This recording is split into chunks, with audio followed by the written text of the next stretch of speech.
CapCut editing course this lesson importing clips new প্রজেক্টে tap করবেন। তারপর এখানে দুইটা মেনু দেখাবে, একটা অ্যালবাম আর একটা স্টক ভিডিও। তো আমরা অ্যালবামে দুইটা মেনু দিয়ে থাকবে, একটা ভিডিওজের আর একটা ফটোজের। তো এখানে যে টপ রাইটে যে সার্কেল আছে এই সার্কেলে ট্যাপ করে ভিডিওগুলো এইভাবে সিলেক্ট করতে পারবেন। আবার স্টক ভিডিওতে এসে এখানে দেখেন অসংখ্য স্টক ভিডিও আছে যেগুলো এই ক্যাপকাট সফটওয়্যার থেকে ফ্রি দিয়ে আছে। সেটা আপনি ভিডিওর ফার্স্টে ইন্ট্রো হিসেবে ব্যবহার করতে পারেন এবং ভিডিওর শেষে আউটরো হিসাবে ব্যবহার করতে পারেন। আমি কয়েকটা সিলেক্ট করে দেখাই দিচ্ছি। এখান থেকে এইটা নিলাম, তারপরে এখানে ইন্ড ভিডিও এটা সিলেক্ট করলাম,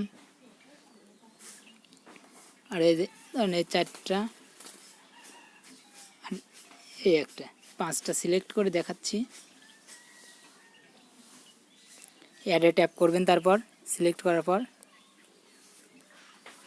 এই যে এখন এখানে দেখুন কত সুন্দর ফ্রি ভিডিওগুলো। এখানে রেজুলেশন 1000 করে দিবেন, ফ্রেম রেট 60 করে দিবেন।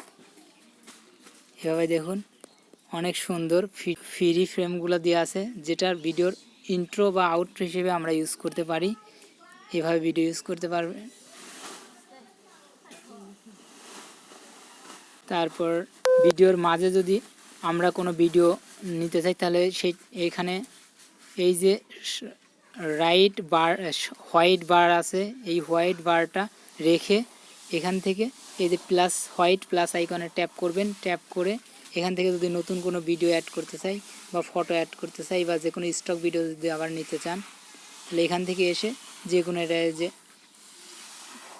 আপনার যে কোনো একটা ভিডিও নিতে পারেন।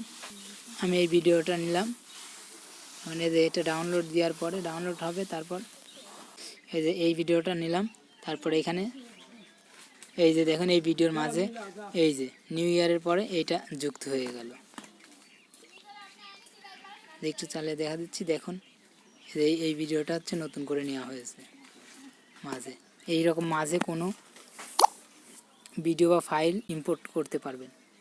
দেখুন এইরকম সুন্দর আমরা ইন্ট্রো হিসাবে এটা ব্যবহার করতে পারি, বা অ্যালবাম থেকে যদি যে কোনো একটা ভিডিও নিতে চান, যে এই ভিডিওটা, তারপর এখানে অ্যাড ট্যাপ করবেন। এই যে দেখুন আমাদের গ্রামের কিং বিডি এন্টারটেইনমেন্ট চ্যানেলের কাঁচা বাদামের শুটিং হচ্ছে, দেখেন এভাবে নতুন ক্লিপ অ্যাড করতে পারবেন।